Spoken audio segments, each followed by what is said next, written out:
So in today's video, I'm going to talk about a question I get asked quite a lot. Actually not this month because it's December and nobody gives a shit.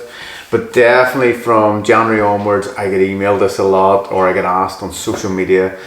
And that is, Neil, can you do me up a diet? So in today's video, I'm going to talk a little bit about why I A, don't, and B, why I think generally you shouldn't be on a diet. Generally. So let's jump in.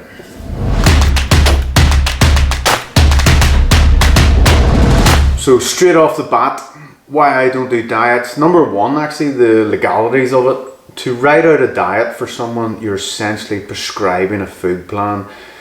And although I've studied with Life Therapies, Premier Nutrition, Precision Nutrition was one of mine. It was a pretty good one. And a couple of other sort of courses over the years.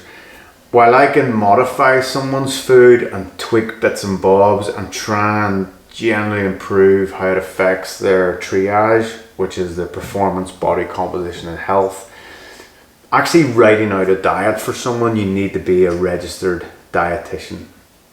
Now, as far as I know, that is still correct. That was always something I was taught years ago. Don't actually write out diets. So if you buy a diet from someone, there's a good chance that they shouldn't have sold you that diet. So that's sort of number one, legality. Number two, if someone asks for a diet, I don't know their starting point. So if I was to write out a diet, for example, that said, here's a couple of meals a day, 2,000 calories, blah, blah, but they've been on 4,000 calories a day, then all of a sudden I have just hacked their food intake in half, which is quite dramatic. And with anything we do with the body, we don't want to be dramatic. On the other side of that, if I give someone a food plan that says take 2,000 calories a day and they've been on 700 coming off the back of an eating disorder or whatever, then that can be far too much. And again, it's too extreme. So starting point needs to be known before you really tweak diets. And again, that's why I work through more of a keep a food diary, and I'll get a base idea of where you're at first before you make any sort of changes. And again, subtle changes.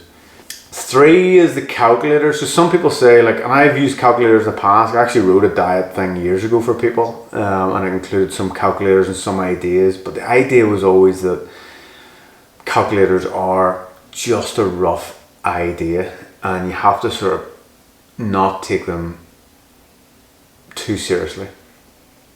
Because again, things like when you're recording your food or you're putting in calculations, there's a good chance the food company has guesstimated how much calories are in that. You're guesstimating via yourself or via your app. You could be weighing wrong, it could be error, you could have left food on the plate. When the food goes into your body, it'll not all necessarily be digested. There's a thermogenic effect of feeding if there's a lot of protein in there.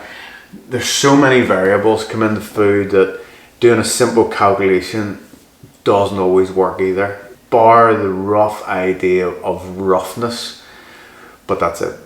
Number four, actually, diets are a restrictive way of eating. Most people will say you don't want to restrict your eating. It sort of depends. If you're a bodybuilder getting ready for a bodybuilding show, you can't just eat what you're eating over Christmas. It's not going to happen. If you're getting ready for a photo shoot, you might have to tweak your food a wee bit. If you're getting ready for an MMA fight, a boxing match, there is going to be an element of restriction for you to make weight, to cut, whatever it is.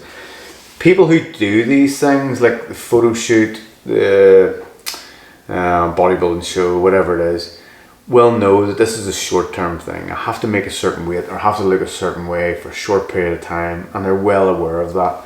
We want to be thinking more about the long-term sustainability of it. So you can still have restrictive long-term diets, and a good example of this is someone who has went vegetarian or vegan. Diets are restrictive.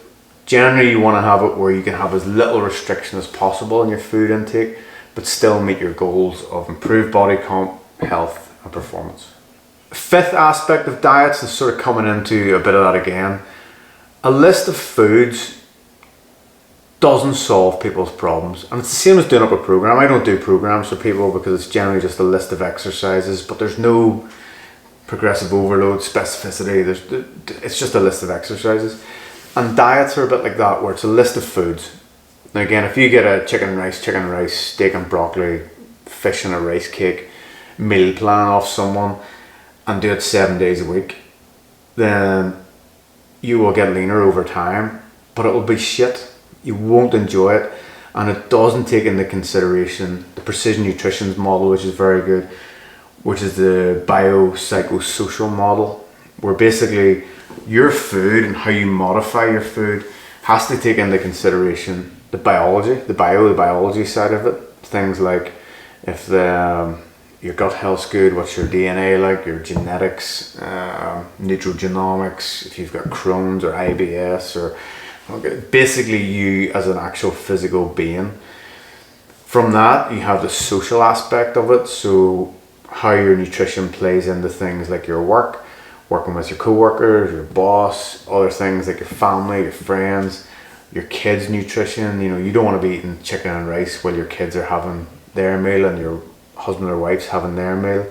And then they get into the psychological aspects of it, like, so have you done previous diets in the past that have been quite hardcore in terms of the anorexia, bulimia approach, just general attachments with food and issues with food. So there's a large psychological model there. And a diet that's been handed out to someone, that's been handed out to 50 other people, 1,000 other people, doesn't solve those problems. So this is my big issue with the likes of the Instagram models and stuff now, and you'll see these guys, 100,000 followers, download a meal plan or contact me for free meal plan. And you know that if that girl's in good shape, she's 100,000 followers and she's getting 5,000 emails a month, she is not writing 5,000 tailored food plans based on her being a registered dietitian or whatever. So just a bit of food for thought today on why I don't do diets. And again, program design is similar because there's so many aspects to it, and you're not really solving problems in the long term. You're just fixing maybe some short term stuff. And it's why my minimum sort of coaching now is like 4 months, because you're trying to educate people on not just giving them a fish, but teaching them how to fish. So I hope that added a wee bit of thought process in there, and remember to like, subscribe, and do all the shizzle.